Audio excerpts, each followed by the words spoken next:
The title of this episode, Freedom and Whiskey, as you know, is the phrase that was used in an article that Jamie wrote, and Roger finds it in his historical research. And so we called the episode Freedom and Whiskey because it's the clue that brings Claire back to Jamie.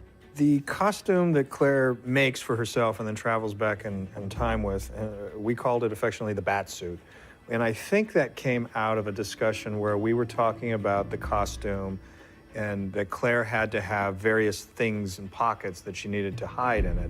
And somebody said, like a bat utility belt. Yeah, like a utility. And then from that point on, we kept referring to it as the bat suit, and that just stuck. And so it was the bat suit from that point forward. So when it came time to do this episode, Terry spent a lot of time and thought figuring out what kind of fabric it would be, what the design would be, how it would be comfortable for Claire to wear, and also utilitarian, and would have pockets and things where she could like hide. Secret pockets. Secret pockets where she could hide stuff, and also it would have a zipper where the corset was. So it was just a great idea, great concept, and it was a really nice match of costume design that marries into story and character for the show. Well, the taxi and carriage gag, I think we originally talked about doing the transition. It was a challenge production-wise because we would have had to go back to the Stones.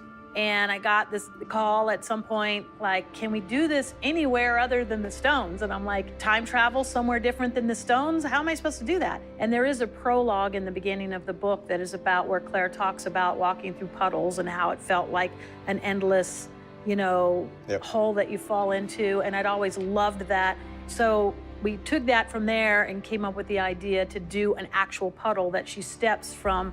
The idea was to go from the 1968 taxi to the streets of Edinburgh. Didn't we have to ship the taxi cab to South No, Africa? we actually had to find a taxi cab In South Africa. In South Africa. 1968 checker cab in South Africa, and film the last piece of this there, which would be the puddle and the POV of the puddle and her stepping out and all the elements. But we filmed part of this on the stages in Scotland, and we filmed part of it in our green screen stage, which is technically our parking lot in Scotland behind the studio.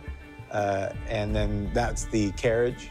And then the rest of that was filmed in South Africa. So it was probably one of the longest scenes in the history of Outlander. Just would have been cheaper to go when we started to shoot to the end of the shoot,